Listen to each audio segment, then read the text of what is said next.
Good evening. Personal perspective lang po ito, no? Ang aking personal perspective sa DepEd Order number 02 series of 2026 na in-extend ang maximum repayment term from 5 years, gagawin na pong 7 years para sa salary loan ng mga guro na sabi magpapababa daw ito sa monthly deduction at mag-increase daw ng take-home pay. So, maganda yung inisyatiba ng DepEd hinggil dito.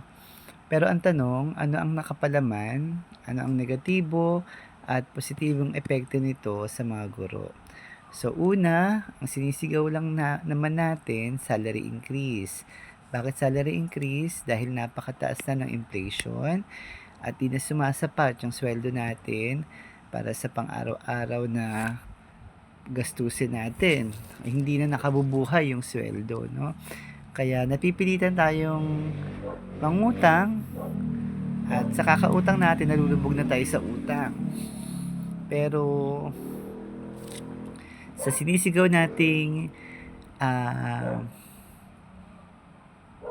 salary increase, ang sagot ng ating ahensya ay 7 years repayment term. Pahabain na lang daw yung taon ng ating pagbabayad kapag pumayag na ang mga PLI o mga bangko. Malinaw syempre na hindi naman sila papayag kung hindi sila papayag basta-basta lang, no, kung walang dagdag ng pakinabang sa kanila. Syempre pahabain yung taon, kailangan meron silang advantage o may benefit sa kanila yon, no? Ganun mag-isip yung mga negosyante. Kumita ng doble sa kahit anong paraan. Ang sigaw natin, salary increase, pero sinagot ng ahensya, sinagot ng gobyerno, hindi man direkta, no? Implicitly stated, sabi nila, wala silang interes, no? Pinaramdam na sa ating wala silang interes kasi hindi nga man lang sinabi, no? Sa SONA, itong katatapos lang ng SONA. Pangalawa, ang sagot lang sa atin ay ang expanded career progression. Promotion lang, no? Kailangan mo muna magpa-promote. Kapag na-promote ka, doon ang tatas yung sweldo mo. Ang tanong, itong 7 years repayment term, sagot ba to talaga sa problema natin?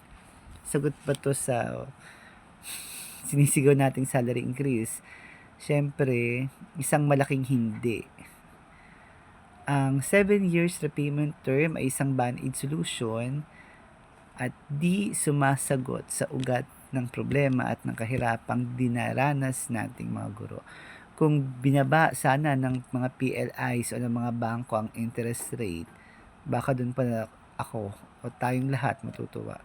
So, ang dapat natin gawin, irehistro ito sa gobyerno, irehistro ang ating panawagan na salary increase pa rin, itaas ang sahod ng mga guro o ng lahat ng mga manggagawa sa gobyerno.